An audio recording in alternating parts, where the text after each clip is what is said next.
Podemos abrir, então, para aqueles que têm o segundo livro de Jesus de Nazaré, nosso livro na página 101. E vamos falar do 5º capítulo da última ceia. Na primeira página, ainda na página 101, o Papa vai fazer uma observação introdutória importantíssima. Ele vai recordar que quando nós falamos do ponto de vista bíblico, do ponto de vista teológico, de símbolo, nós não queremos dizer com isso, como os padres da igreja, a igreja utiliza a expressão símbolo para se referir a algo que existe, algo que acontece, por exemplo, na história, mas que, ao mesmo tempo, esse algo tem uma dimensão de mistério. E por não saber dizê-lo inteiramente, dizê-lo completamente, se utiliza, então, uma linguagem simbólica para dizer a realidade que acontece na história, mas que é misteriosa porque vem de Deus. Aquilo que nós falávamos sobre o nome de Deus nos ajuda a compreender isso que estamos tentando dizer agora. Nas ações de Deus, existe um aspecto imanente, existe um aspecto transcendente. Ou seja, essa estrutura de imanência e transcendência que convivem juntas, nessa estrutura daquilo que se vê e daquilo que não se vê, daquilo que é palpável e tocável e daquilo que escapa dos nossos sentidos, uma estrutura de tipo sacramental, é que, digamos, é esse tipo de estrutura que nós nos referimos quando utilizamos a noção de símbolo, uma linguagem simbólica. Ou seja, na teologia, o fato de que algumas ações de Jesus têm um valor simbólico, não significa que elas sejam fruto de uma construção literária, que elas tenham sido inventadas, que elas sejam um artifício teológico. Mas na teologia, símbolo e história convivem muito bem. Porque se usa uma linguagem simbólica para falar de algo que se revela na história, que é perceptível, mas que ao mesmo tempo conserva uma dimensão, como eu dizia, transcendente. E por isso, então, se utiliza imagens, se utiliza uma linguagem de tipo simbólica para falar desse mistério que irrompe na história sem deixar de ser mistério. Que se revela sem deixar de ser mistério. Deu para entender ou não? Então essa observação me parece essencial. E o Santo Padre ele vai dizer, porém, todo o discurso simbólico tem um fundamento histórico, porque senão seria a história da carochinha. Por exemplo, que o sangue de Jesus e a água que sai do lado de Jesus tem um valor simbólico? Sim ou não? Santo Agostinho e outros vão falar da igreja, que nasce do lado de Cristo. Outros vão fazer uma leitura de tipo sacramental, as duas convivem muito bem. Tem um valor simbólico? Tem. Mas não significa, porque tem um valor simbólico, que não seja histórico. E se a pergunta é, por exemplo, a medicina ou a ciência proíbe que pensamos que do lado aberto de alguém morto numa cruz saia água e sangue? Não. Não existe. Se existisse uma prova cabal científica de que é impossível de alguém morto na cruz sair água e sangue, esse seria um fato que colocaria em dificuldade a historicidade do fato. Ao contrário, a ciência revela que é possível e dá uma explicação para isso. Não é o caso da gente adentrar nela agora, certo? Mas bem, depois, na página 102, o Papa vai retomar brevemente o discurso de uma certa, dentro da exegese moderna, de uma certa insegurança com relação à historicidade dos fatos. Como nós dissemos na nossa primeira tarde de estudo, existe uma tendência a utilizar, né, o método histórico crítico, uma tendência também a ver o Cristo da fé como sendo produto do Jesus histórico, mais os mitos, as vestes míticas que lhe foram colocadas pela igreja antiga, certo? E por isso, autores como Bultmann defendem a demitificação de Jesus. Preciso retirar todos os mitos para tentar encontrar o Jesus histórico. Só que nessa tentativa de tirar todos os mitos, se tira tudo do Evangelho. Todos os milagres, todos os exorcismos, todas as curas, tudo que Jesus fez. E o que foi que ele disse? Ah, essa frase aqui foi a igreja, essa frase... E no final não fica quase nada. Certo? E aí o Papa vai citar, no meio dessa confusão toda, um autor protestante, Joaquim Jeremias, que tem alguns artigos, alguns livros muito interessantes, importantes para a teologia bíblica, que tenta, inclusive, criando uma categoria, salvaguardar alguns elementos do Evangelho. Ele vai chamar algumas frases, palavras de Jesus, ipsissima vox. Não se assustem que o nome eu traduzo, né? O Papa traduz, melhor dizendo. A ipsissima vox de Jesus, está na página 102, parágrafo 3, seriam as palavras autênticas de Jesus. São palavras que, segundo alguns critérios que ele emprega, só poderiam ter sido ditas por Jesus. Ninguém poderia ter inventado essas palavras. Tá certo? Então ele tenta salvaguardar algumas coisas. É uma tentativa quase que desesperada no meio de um contexto exegético que parece duvidar de tudo e de todos. E o primeiro duvidado é Jesus, sobre o qual se duvida. Bem, diante disso, o Santo Padre, na página 102 e 103, recorda elementos que nós já tentamos aqui explicar, mas usando as palavras mais propriamente dele, ele vai dizer o seguinte,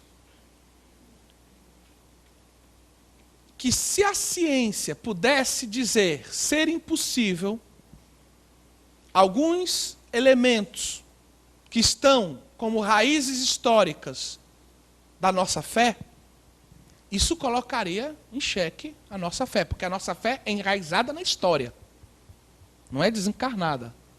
O elemento histórico compõe, né, como o local de encarnação, o lugar de encarnação. Jesus assume uma natureza humana na história, e Deus fala ao homem na história. Então o elemento histórico não é acessório, senão a gente vai cair lá na espiritualidade só do Cristo da fé, como nós dizíamos na nossa primeira tarde, certo? Então ele vai dizer, se colocaria em dificuldade, sim, a nossa fé se isso acontecesse.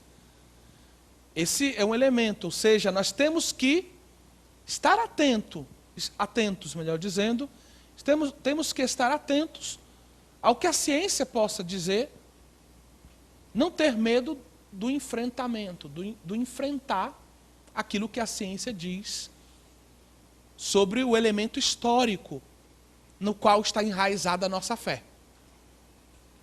Porém, acrescenta-se a este ponto o seguinte raciocínio. Por outro lado, o conhecimento histórico, o conhecimento que a ciência pode nos oferecer, a ciência da história, por exemplo, não pode provar a nossa fé. Por quê? A revelação, ela acontece na história, mas ela não é só história. Ela tem a dimensão imanente dela, mas ela é transcendente. E a ciência histórica não pode, na sua estrutura científica, capturar o elemento transcendente. Ela pode nos dizer se o elemento histórico está de acordo ou não com o que se sabe da época, nos dá elementos indicativos que confirmam ou não. Mas ela não tem a capacidade, pela estrutura epistemológica dessa ciência, de nos dizer dos falado transcendente. Porque o elemento transcendente é justamente, né, faz parte do objeto da teologia e não da história. Deu para entender ou não? Então, o fato de que Jesus tenha andado com seus discípulos em barcos na Galileia, a história pode me dizer, a arqueologia, como realmente aconteceu, se encontrou um barco da época de Jesus. Ou seja, na época existiam barcos. Nesse barco cabia 15 pessoas, ou seja, é possível que Jesus e os seus 12 estivessem num único barco. Não é invenção do Evangelho, não é barco de 2 pessoas, de caiaque de 2 pessoas. Poderia se perguntar, será que os barcos da época cabiam 12, 13 pessoas? Certo? E ainda peixes, ainda por cima? Então, um barco da época que confere com as descrições do Evangelho, dos barcos. Então, a arqueologia oferece indicações que confirmam. Mas a arqueologia não pode me dizer se Jesus parou ou não parou o vento naquele dia, no mar da Galileia. Se ele fez ou não fez um milagre, porque isso foge da alçada da arqueologia e da história. Deu para entender ou não? Ok. Bem. Então, à luz dessas 2 observações, é que o Santo Padre, então, vai enfrentar a grande questão da última ceia. Que, para quem conhece, quem estuda um pouquinho de teologia bíblica, é um fogo cruzado de opiniões, contrastantes, fortemente contrastantes em alguns momentos. Então ele se propõe a estudar 4 pontos da última ceia. Página 103, último parágrafo. Primeiro ponto, a data da última ceia. Já a data é palco e cenário de muitas lutas. Existe uma discordância entre os sinóticos e o Evangelho de São João. Por que isso? Segundo elemento, os textos que nos dão, digamos, a instituição da Eucaristia, a última ceia, tem várias discordâncias entre eles, elas são essenciais ou não. A gente pode falar de uma historicidade desses textos. Jesus celebrou ou não celebrou a Eucaristia naquele dia? Respostas, né? Mas ainda não chegamos lá, né? Nossa resposta a gente sabe qual é, mas a gente tem que seguir o livro, né? Terceiro ponto, conteúdo teológico, uma análise teológica dos principais termos da última ceia. E por fim, lançaremos um olhar para além da tradição neotestamentária e refletiremos sobre a formação da celebração eucarística da igreja. Na nossa tarde, devido ao tempo, nós vamos abordar os 3 primeiros pontos. E vamos deixar o 4º como dever de casa. Tá certo? Eu vou vir aqui cobrar de vocês, viu? Dever de casa bem feito. Certo? Primeiro ponto, a data da última ceia. Que dia Jesus celebrou a última ceia?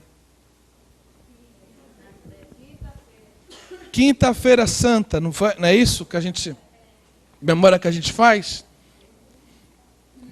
Mas a Sexta-feira Santa era a Páscoa, o dia da Páscoa, judaico?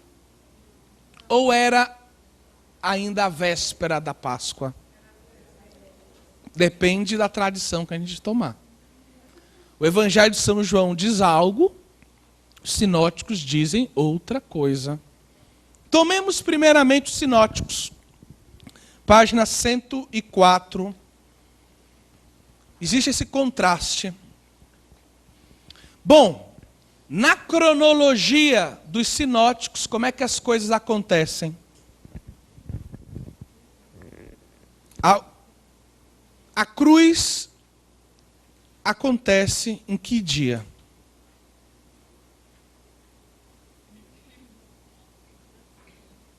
Quem tem aí a página 104 aberta? Hã? A cruz aconteceria na sexta-feira, não tem contraste entre os dois. Mas seria que dia a sexta-feira? Uma festa móvel que cada ano cai num dia diferente. Qual seria? Segundo os judeus, a Páscoa. Os sinóticos defendem que a cruz de Jesus, a crucifixão de Jesus foi no dia de Páscoa. A festa mais importante do judaísmo. E no final da página, o Santo Padre mostra justamente que é problemática essa questão. Como é que Jesus vai ser crucificado e todo mundo naquele dia tão especial de festa, está todo mundo correndo de um lado para o outro com Jesus, na casa do sumo sacerdote, lá para encontrar, né, Pôncio Pilatos. Depois segue Jesus na cruz, crucifica no dia de Páscoa. E os sinóticos defendem o quê? Que a Quinta-feira Santa era a véspera. O que acontecia na véspera da Páscoa judaica? No templo de Jerusalém, era ofertado a Deus, sacrificado um cordeiro. No final do dia, certo? Por volta das 15h. E esse cordeiro era o cordeiro da Páscoa oficial, por assim dizer. E no entardecer do dia, as famílias judias se encontravam para cear juntas. Ou seja, cada família se reunia para fazer o seu pessar, a sua festa da Páscoa, a sua refeição pascal, com toda a liturgia familiar própria. Os sinóticos nos dizem, em outras palavras, que a última ceia de Jesus foi uma ceia pascal, que acontecia justamente no início do dia da Páscoa, que é o entardecer do dia anterior. Certo? Estamos entendendo? E é claro, a ressurreição de Jesus acontece o quê? Digamos, no domingo. Ou seja, seria no segundo dia depois da Páscoa. O sábado é o primeiro dia depois da Páscoa. O domingo seria o segundo dia depois da Páscoa. Então, o elemento essencial aqui na cronologia dos sinóticos é: Jesus morre no dia da Páscoa, e essa é problemática a coisa, que toda a cidade de Jerusalém, no dia da Páscoa, tenha parado para participar da morte de Jesus, do processo, da condenação e da morte de Jesus, certo? E a última ceia teria sido uma ceia liturgicamente pascal, na qual Jesus, realizando o que realizou, instituiu algo novo, que é a Eucaristia, e com ela o sacerdócio. Deu para entender ou não? Sim? Cronologia joanina, diferença fundamental. Na cronologia joanina, a ceia seria um dia antes de tudo isso. Ou seja, Jesus Cristo morreria na hora do sacrifício do cordeiro no templo. E o sábado seria o dia da Páscoa. Enquanto na cronologia sinótica, sexta-feira é o dia da Páscoa, em João, o sábado que é o dia da Páscoa, coincide com o sábado. Então, Jesus não morre no dia da Páscoa em João. Jesus morre na hora que o cordeiro está sendo imolado no templo, no dia anterior da Páscoa, às 3 da tarde, no mesmo horário. Certo? E a pressa para descer o corpo de Jesus e levá-lo para o sepulcro se explica pelo fato de que no entardecer do dia começa a Páscoa. E o fato de que os sacerdotes, sumos sacerdotes, no plural, né? Bom, é um pouco complicado explicar isso agora. Mas tem um sentido de ser também, historicamente comprovado. E o sinédrio e o povo não querer entrar em alguns lugares pagãos durante o processo de Jesus significava o desejo deles de manter a pureza ritual necessária para a celebração da Páscoa, que aconteceria no sábado, mas que começaria sexta-feira à tardinha, no final do dia, depois que Cristo já estivesse no sepulcro. Deu para entender a diferença da cronologia? Então tem uma diferença de um dia. A cronologia de São João, então, é antecipada em um dia. Por exemplo, no Evangelho de São João, no capítulo 18, versículo 28, diz justamente que aqueles judeus que acompanhavam, que estavam interessados na morte, na condenação de Jesus, não queriam se contaminar para poder comer a Páscoa. Então, nesse caso, a última ceia de Jesus não foi explicitamente, não foi liturgicamente, segundo a liturgia judaica, uma verdadeira ceia pascal. Certo? Porque Jesus celebrou a ceia com os apóstolos um dia antes do banquete pascal. Deu para entender? Certo? Bem, por isso é que se usa o termo no Evangelho de São João de parachev, preparação. Era o dia da preparação. O dia que Jesus morre é o dia da preparação. É a véspera da Páscoa. Na quinta-feira santa, então, é 2 dias antes da Páscoa. Não é o dia de celebrar a festa pascal. É o banquete pascal. Aí a gente tem que tentar encontrar um outro significado para a última ceia. Bem, Jesus, então, segundo o Evangelho de São João, morre na hora em que o cordeiro é oferecido a Deus no templo. Ele que é apresentado, como nós já dissemos, como o Cordeiro de Deus. E o que é que o evangelista São João diz na cruz? Quando não se quebram as pernas de Jesus, mas se transpassa o seu lado, o evangelista diz, faz uma referência ao Cordeiro Pascal. O Cordeiro Pascal não deveria ter nenhum osso quebrado. E ele relembra isso, apresentando Jesus na cruz de novo, como Cordeiro Pascal. Bem, a exegese, não todos, né, mas boa parte, vai dizer o seguinte: bom, o Evangelho de São João está tudo muito arrumadinho, né? Jesus está celebrando, morrendo um dia antes, está tudo muito encaixadinho no tempo. Será que João, essa coincidência da morte de Jesus com a hora da morte do Cordeiro, não é tudo uma invenção teológica? Eles não acreditam em coincidência nem em providência.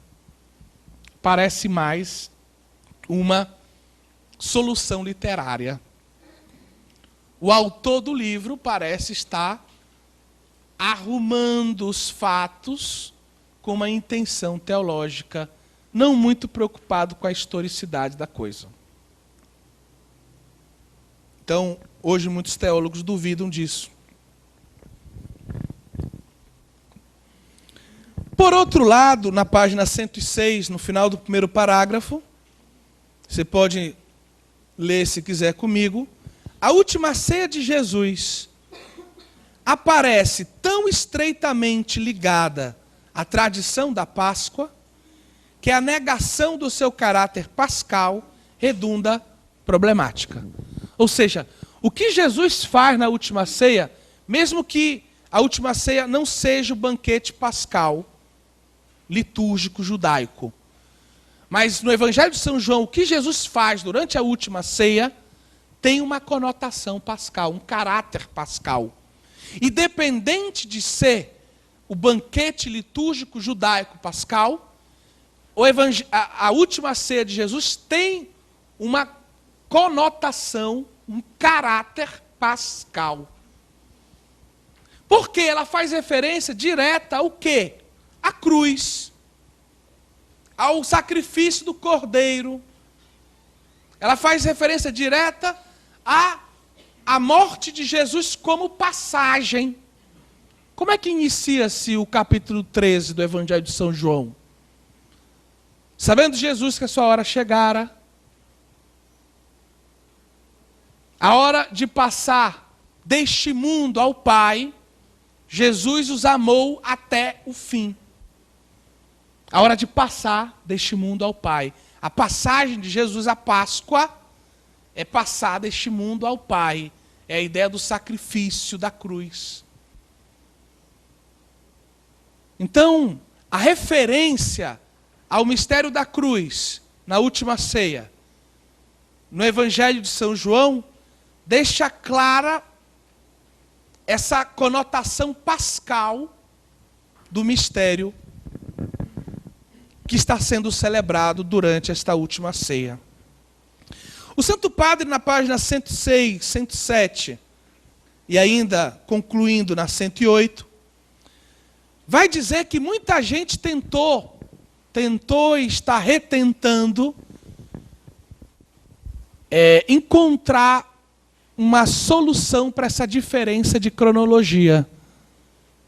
Vai citar um exemplo, uma francesa, Annie Joubert, que em 1953 escreveu sobre esse tema, mas conclui, você pode ler isso na página 108, né, dizendo que, por melhor que seja o trabalho dessa senhora, né, ela não consegue dar uma solução ao problema. E uma das razões é que, como você tem no final do segundo parágrafo da página 108, é que o mundo judaico na época de Jesus, a gente tenta simplificar o mundo judaico na época de Jesus, mas uma das possibilidades é que existissem vários calendários diferentes, segundo o grupo judaico.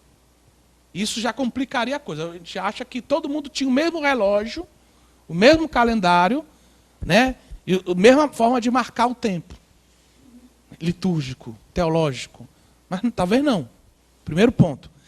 Então ele vai dizer que existe uma multiplicidade, complexidade do mundo judaico que nós, hoje, a gente conhece muito pouco. Que nós não temos tantos dados para adentrar nesse âmbito e dizer que a gente conhece tudo, que está tudo resolvido. A gente tem que ser humilde e dizer que a gente conhece muito pouco dessa realidade judaica da época de Jesus. É importante que a gente conhece, sim, mas a gente conhece muito pouco. Então, fica nisso, é a pergunta. O que dizer então? Vamos terminar o capítulo. Não, né? E aí ele vai citar um outro autor que eu, sinceramente, convidaria vocês a ler. Um autor chamado John Mayer.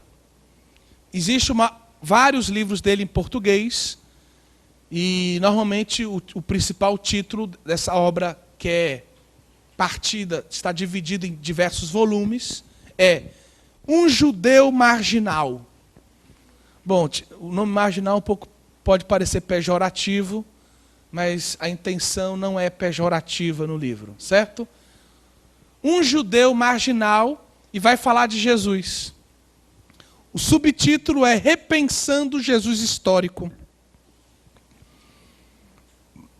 E a resposta de Maier é aquela de defender com argumentos históricos a cronologia de João, por ser aquela que mais coincide, e isso, para chegar a esse ponto, ele analisa diversos outros textos, outras referências do Evangelho de São João, com, digamos, com a precisão de certas datas litúrgicas em Israel.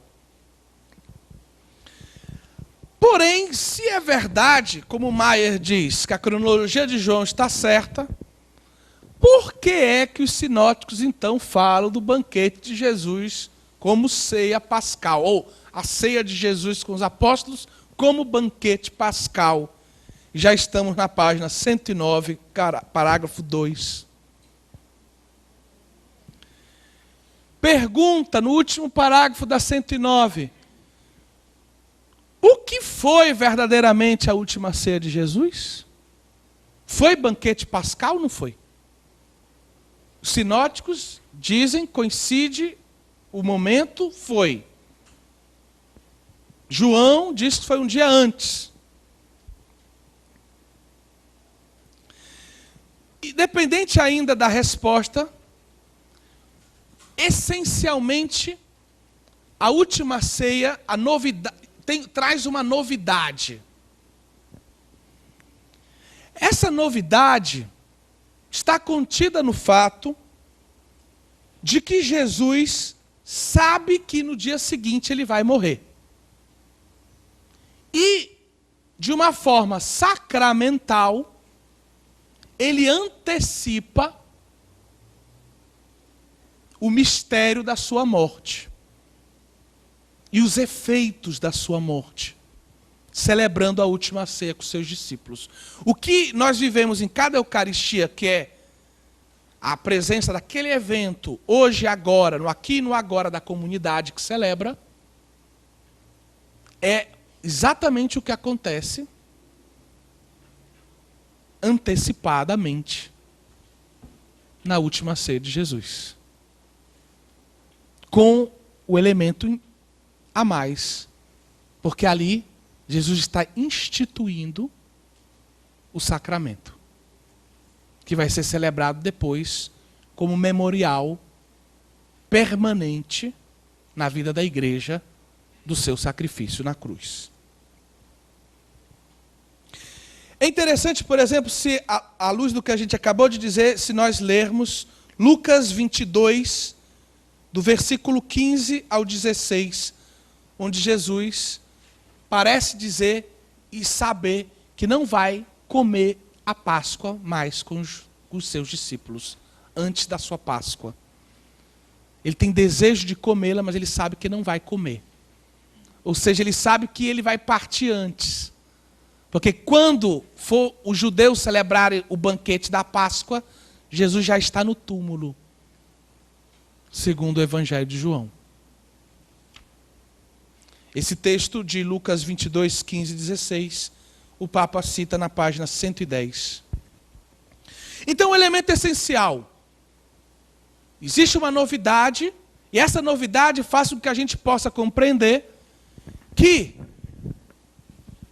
banquete pascal, como os sinóticos dizem, ou ceia antecipada de um dia do banquete pascal, como João apresenta. Não podemos esquecer, Jesus não está celebrando apenas a ceia judaica, a Páscoa judaica. Porém, Jesus não está negando a Páscoa judaica, porque Jesus não veio para abolir a lei. Jesus veio para levá-la a pleno cumprimento.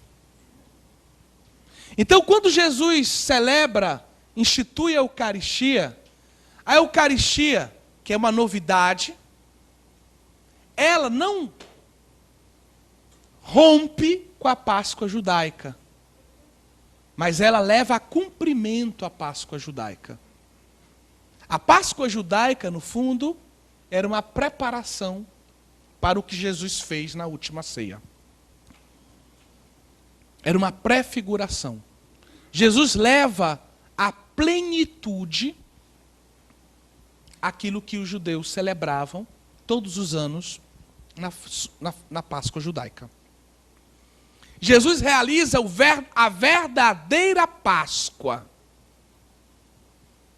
que não é a passagem de um local geográfico a outro, por uma ação da mão forte de Deus.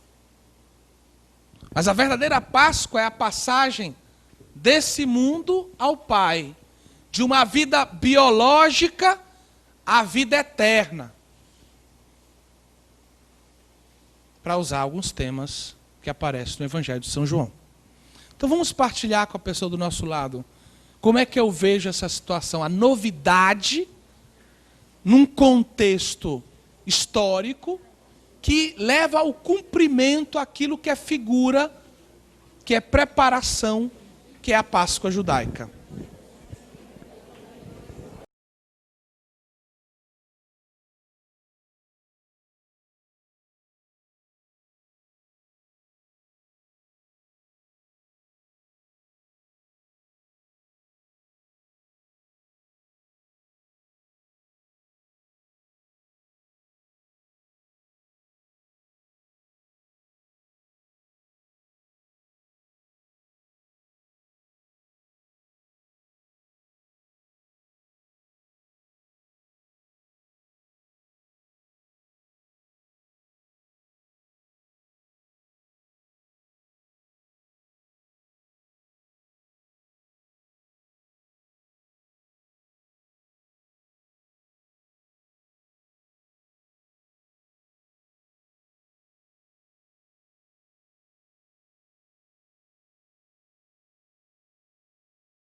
Vamos lá?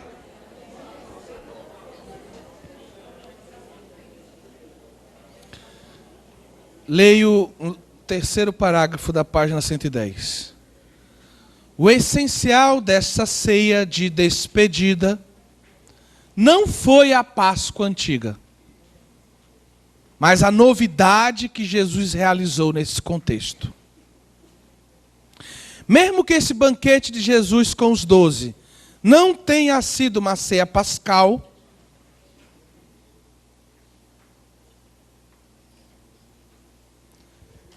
a novidade que Jesus realiza tem um nexo profundo, agora não estou mais lendo, estou traduzindo, com a Páscoa judaica, porque agora ele está, sob forma sacramental, instituindo o sacramento da sua Páscoa, da Páscoa de Jesus. Segundo o Evangelho de São João, ele não podia celebrar o banquete pascal porque estava um dia antes do banquete pascal judaico. No dia seguinte ele já estaria morto no sepulcro. Mas ele reúne os discípulos e entrega a sua vida a eles, através da instituição da Eucaristia. E desta forma, ele leva a Páscoa judaica como elemento preparatório, prefigurativo, propedêutico, ao seu sentido pleno. São Paulo concorda com esse pensamento e o confirma, 1 Coríntios 5, 7. Quando ele diz, purificai-vos do velho fermento, para serdes nova massa, já que sois sem fermento, como pão sem fermento, da Páscoa judaica. Pois nossa Páscoa, Cristo, foi imolada. Ou seja, Ele é a nossa Páscoa. Ele é a verdadeira Páscoa.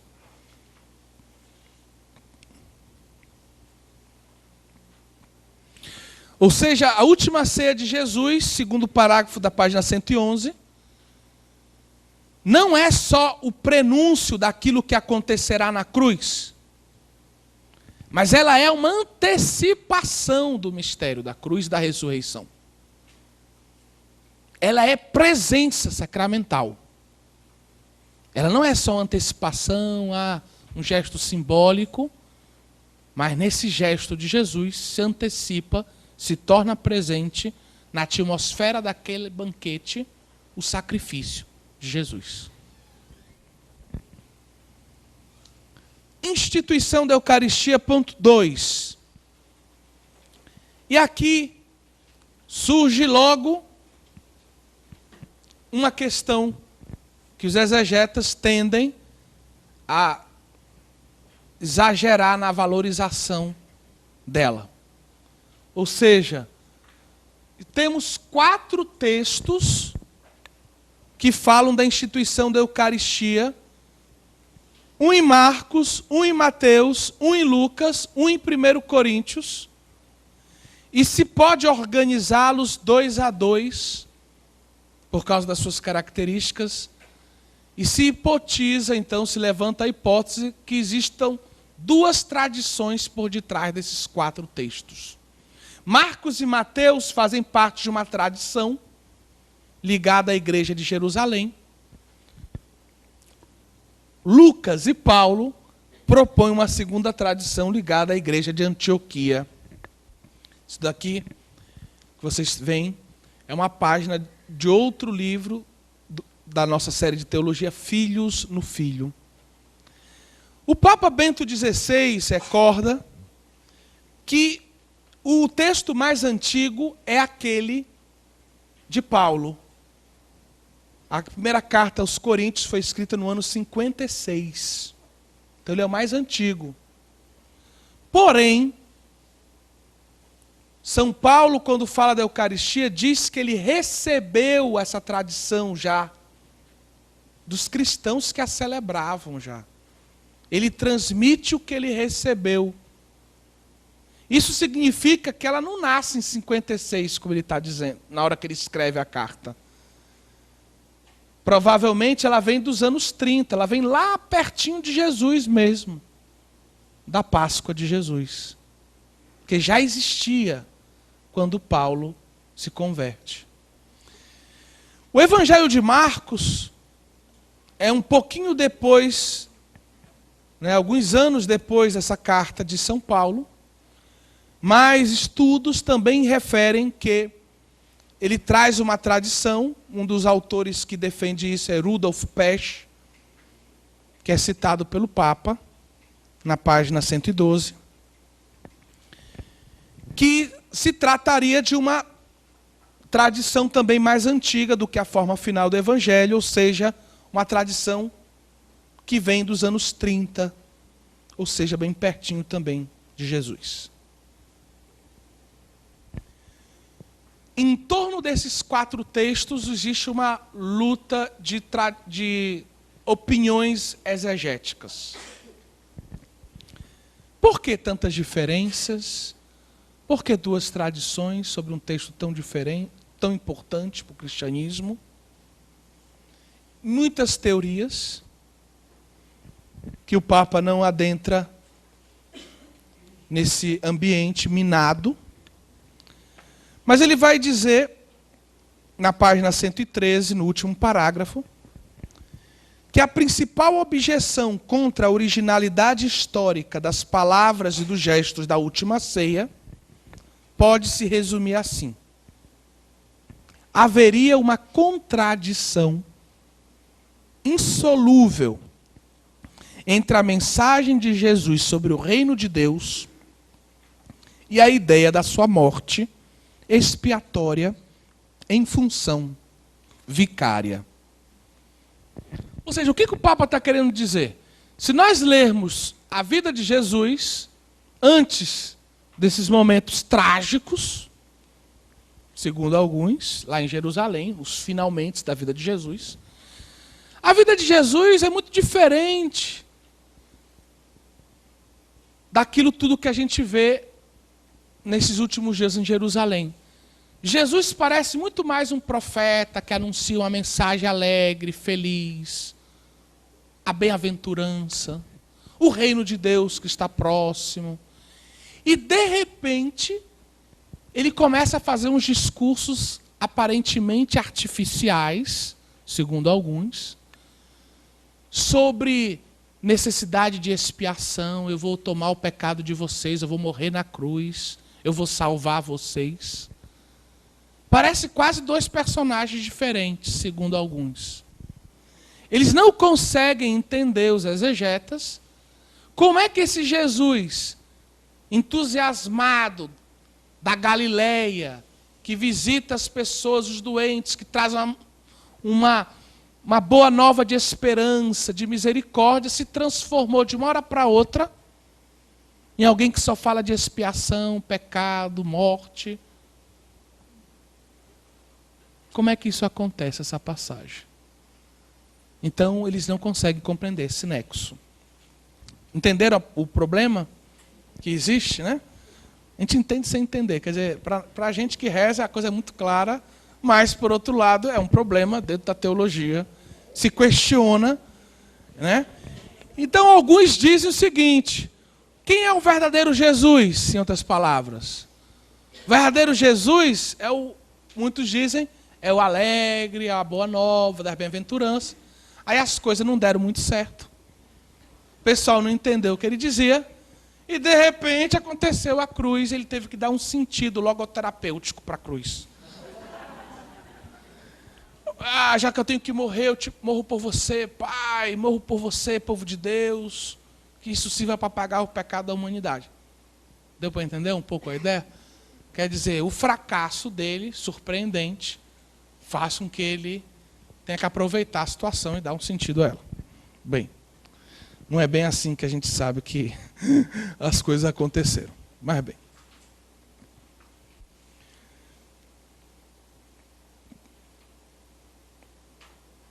Então, os exegetas, eles não duvidam da historicidade das palavras, em outras palavras.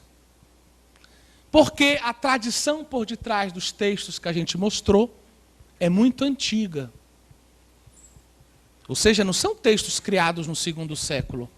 São tradições que remontam a um período bem próximo do de Jesus, ao de Jesus.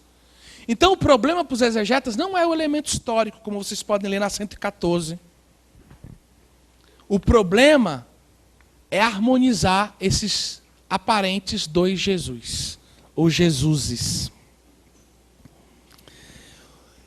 E quando se adentra nesse mistério da cruz de Cristo, com orgulho, soberba, movido apenas pelo racionalismo, muitas vezes a gente fica de fora, batendo, e Jesus diz que não conhece a gente, não deixa entrar. Por isso, o elemento da humildade é necessário.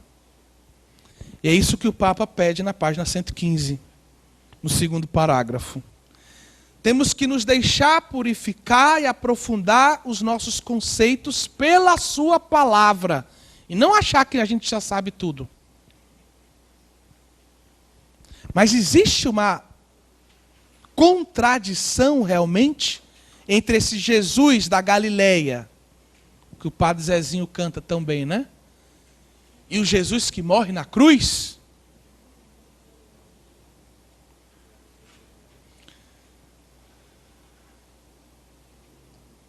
Uma possível resposta começa a ser dada na página 116, pelo capítulo 6 do Evangelho de São João. O que acontece no capítulo 6 do Evangelho de São João?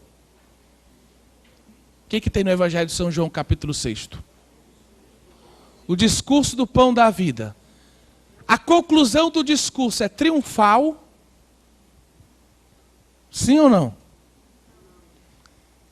Letra A. Jesus é aclamado, jogado para o alto e festejado por todos. Letra B. Todo mundo vai embora, ele fica sem ninguém. Letra C. Muita gente vai embora e fica um pequeno grupo com Jesus. Muito bem. Quer dizer... Então, vou tirar uma nota boa, viu? No final da reciclagem tem uma prova aqui. Então, quando conclui-se o discurso feito na sinagoga de Cafarnaum, Jesus Cristo, depois de ter falado do realismo eucarístico, ou seja, que o seu corpo e o seu sangue são verdadeira comida e verdadeira bebida, Jesus Cristo vê uma boa parte dos seus discípulos que o abandonam.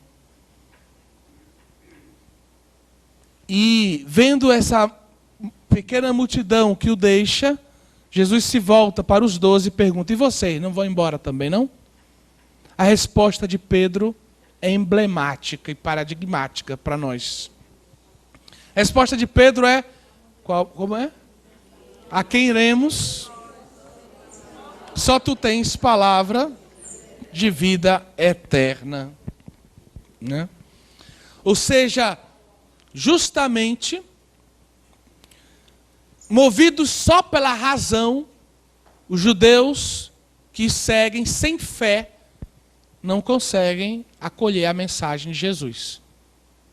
E ver a continuidade entre aquele Jesus que estava pregando para eles até então, que provocava o interesse deles, e a mensagem que ele anuncia de uma morte que se transforma em alimento para os homens. Só pela fé a gente pode adentrar por aí. Somente pela razão não, porque é mistério revelado. Certo?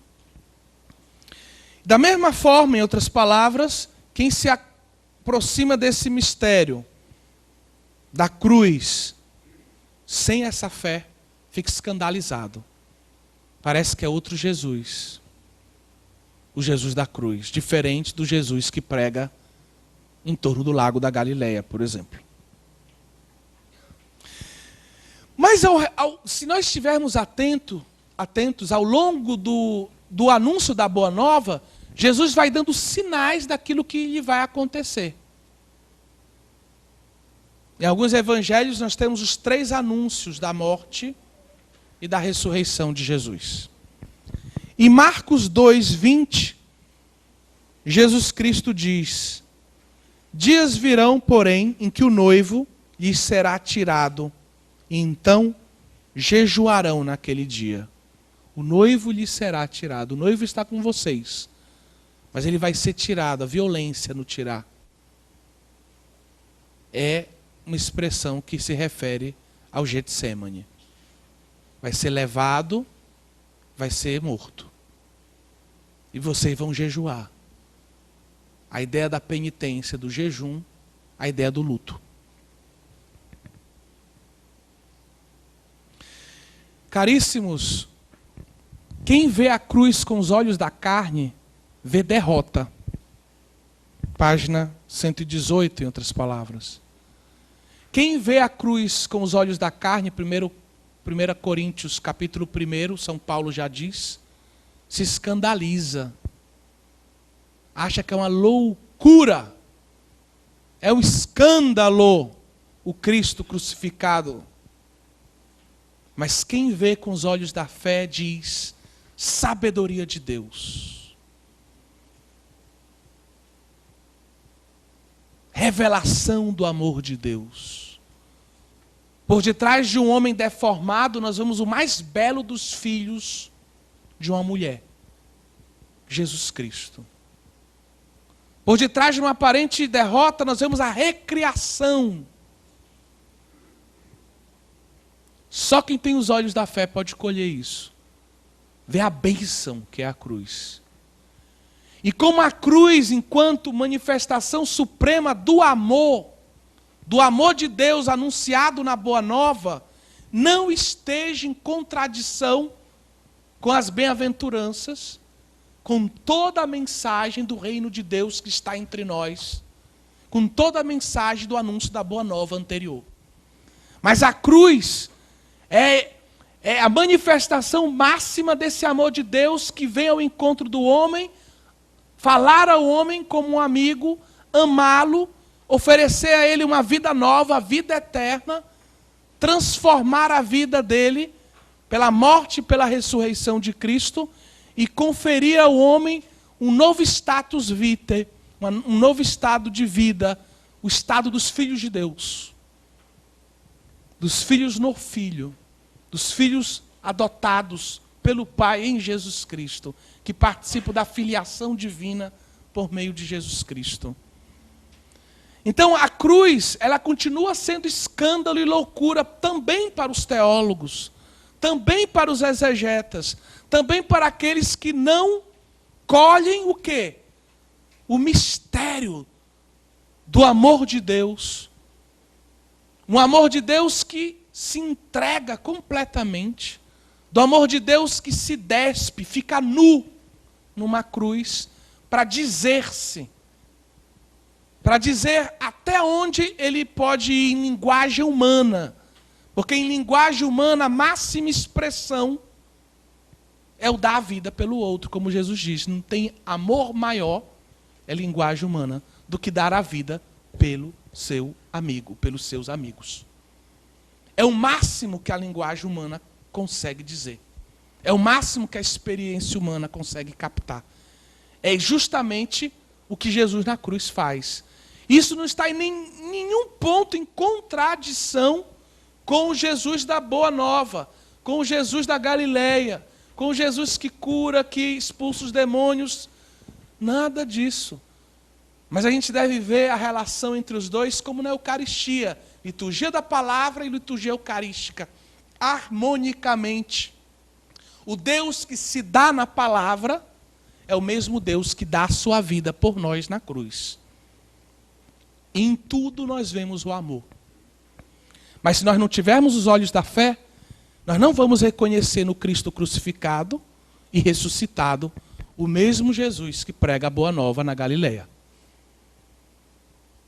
É o que em outras palavras o Papa diz. Bem em outras palavras, né?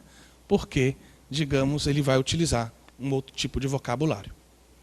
Bem, para caminharmos para a conclusão desse nosso ensinamento, eu vou só colocar algumas chaves de leitura do ponto 3.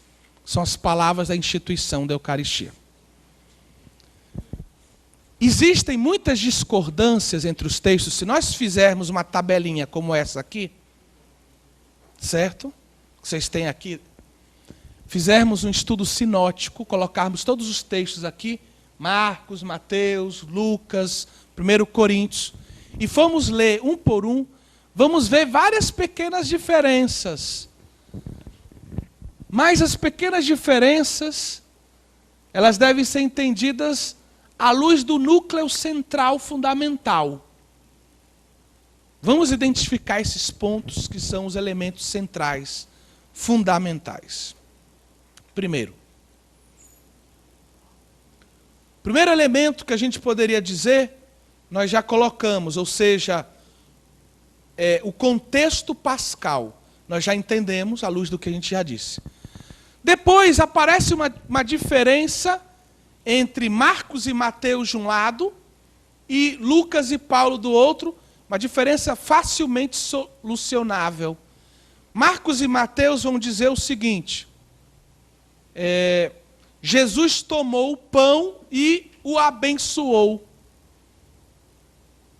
Lucas e Paulo vão dizer, Jesus toma o pão e deu graças. O deu graças e o abençoou. Deu graças é algo que sobe. Abençoou, a bênção desce. Movimento que sobe, bênção que desce.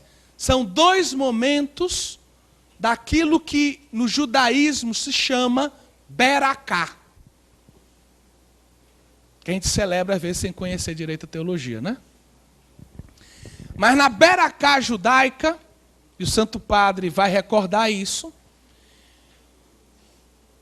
quando se dá graças a Deus, por exemplo, antes de tomar um alimento, se acredita, se crê, que Deus, que acolhe a nossa ação de graças, derrama sobre os nossos alimentos e sobre nós a sua bênção. Os dois movimentos, o ascendente e o descendente, compõem o todo daquela comunhão com Deus. Da minha vida que eu oferto a Deus pelo louvor, do amor de Deus que se dá a mim, da vida de Deus que se oferta a mim através da bênção. Certo? Então, não é uma verdadeira oposição, como alguns tentam defender. O próximo ponto. O que significa Jesus tomou o pão e o partiu? Certo? Jesus tomou o pão e o partiu. O Papa Bento XVI vai recordar um duplo significado do tomou o pão e partiu o pão. Primeiro, era um gesto do pai. O pai, na liturgia familiar, pegava o pão e partia e distribuía. Porque o pai representava Deus. O amor de Deus, o cuidado de Deus, o Deus que provê. Então, é um gesto do pai da família. E assim vemos a paternidade de Jesus em relação à igreja.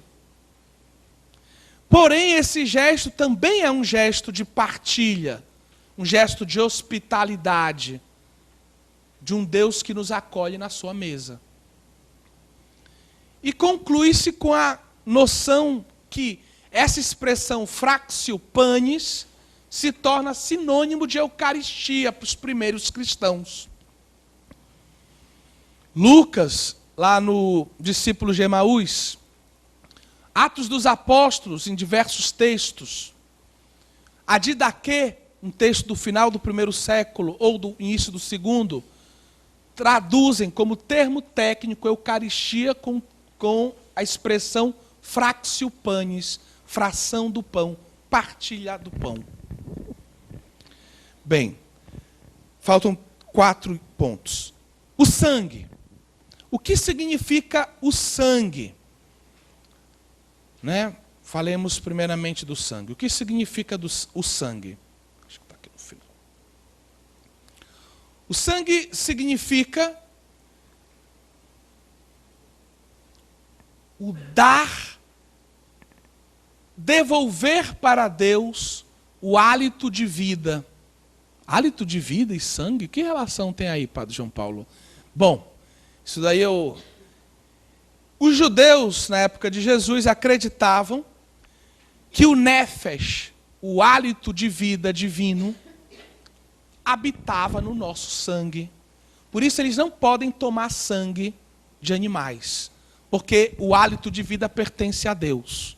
Você pode matar o animal, mas o sangue pertence a Deus, porque lá está o hálito da vida. Então, o sangue é a ideia do hálito da vida. Jesus Cristo, quando dá o seu sangue, em outras palavras, ele oferece o hálito da sua vida, o seu nefesh, por nós.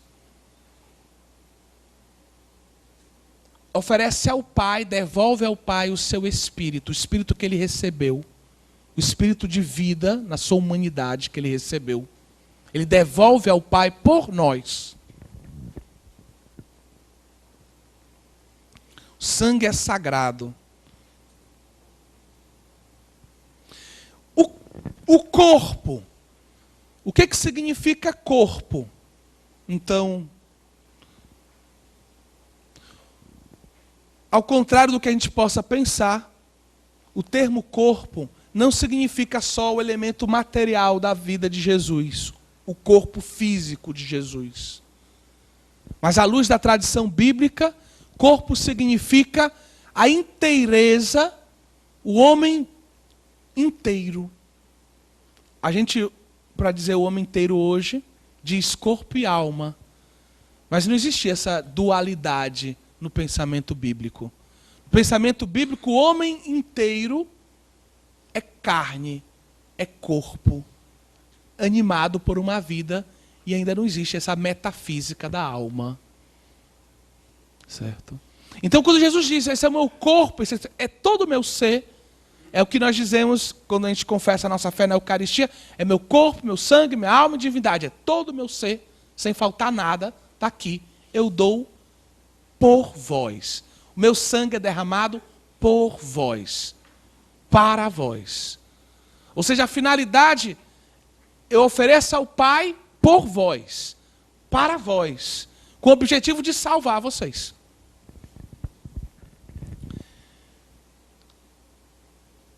penúltimo termo, a ideia de memorial. Quando Jesus diz, fazei isto em memória de mim, quando Jesus diz, fazei isto em memória de mim, a gente vai ver que o Papa vai tratar essa questão, dependendo do texto que a gente toma da instituição, tem pequenas diferenças. O fazer isto em memória de mim significa, Jesus utiliza a noção de memorial para dizer que o evento que estão recordando, ou no caso ali, estão antecipando, está presente de verdade. É a visão judaica de memorial. Quando um judeu celebra o memorial da Páscoa, ele se torna contemporâneo àqueles que viveram a Páscoa do Egito. Aqueles que saíram do Egito. O evento se torna presente. O evento do passado se torna presente hoje. E, ao mesmo tempo, abre o hoje para o amanhã. Abre o hoje, pela presença do evento, aquilo que Deus ainda fará por nós. Então, quando Jesus fala de memorial, Jesus está dizendo que o mistério da sua cruz está presente na Eucaristia, e celebrar a Eucaristia nos recorda o que Deus ainda fará por nós, o que Ele fará por nós ainda. Que outro banquete nós vamos tomar mais ali? O banquete das núpcias do Cordeiro. Ou seja, o banquete pascal do verdadeiro Cordeiro, na Eucaristia, nos prepara para o banquete nupcial do Cordeiro, lá do Apocalipse. No capítulo 19 e 21 se fala da igreja como esposa que vai ser desposada pelo Cordeiro. E último ponto, a ideia de aliança. A ideia de aliança aparece nos textos da instituição, com uma diferença. Enquanto Lucas e Paulo falam de nova aliança, Marcos e Mateus falam apenas de aliança, do sangue da aliança. Tem discordância? Não tem, fundamentalmente não tem. Marcos e Mateus, quando falam de aliança, ligando a aliança ao sangue, o que eles estão recordando? Vocês têm aí. Êxodo 24:8. Aliança do Sinai, que é selada com sangue de animais. Quando Jesus associa em Marcos e Mateus ao seu sangue a aliança, uma aliança que a gente poderia dizer com A maiúsculo, quer dizer que Jesus está fazendo uma nova aliança, de novo, baseada no sangue, só que agora não é o sangue de animais. Agora trata-se do sangue do Cordeiro de Deus, do servo de Yahvé, do Deus que se fez homem.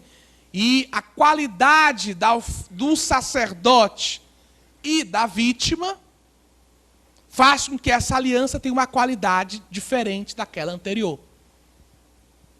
Certo? Enquanto que Lucas e Paulo falam do sangue da nova aliança. E nesse nova aliança, no ouvido judeu, ressoava imediatamente Jeremias 31:31. Quando o profeta Jeremias anuncia uma nova aliança.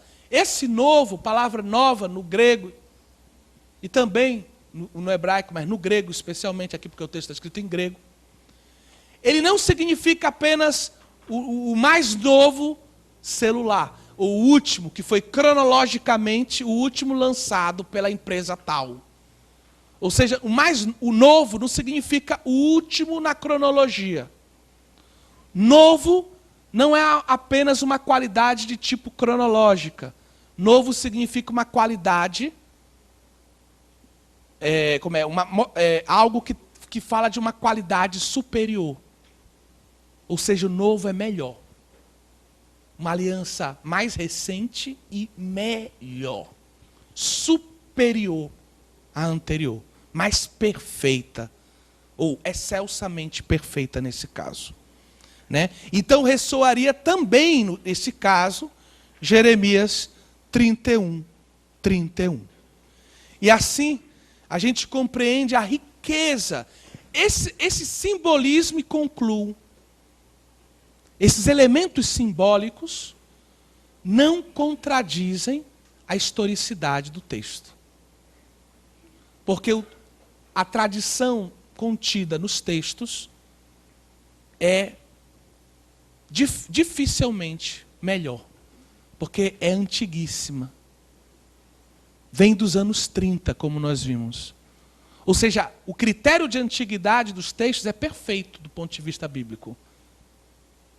E o fato de que exista toda essa leitura simbólica não desdiz a historicidade. Ao contrário, interpreta, dá voz, nos faz compreender a plenitude daquilo que aconteceu na história. Daquilo que realmente aconteceu naquela noite. Que não foi inventado, não foi criado, mas que realmente aconteceu. Tá certo? E aqui a gente conclui. Louvado seja o nosso Senhor Jesus Cristo.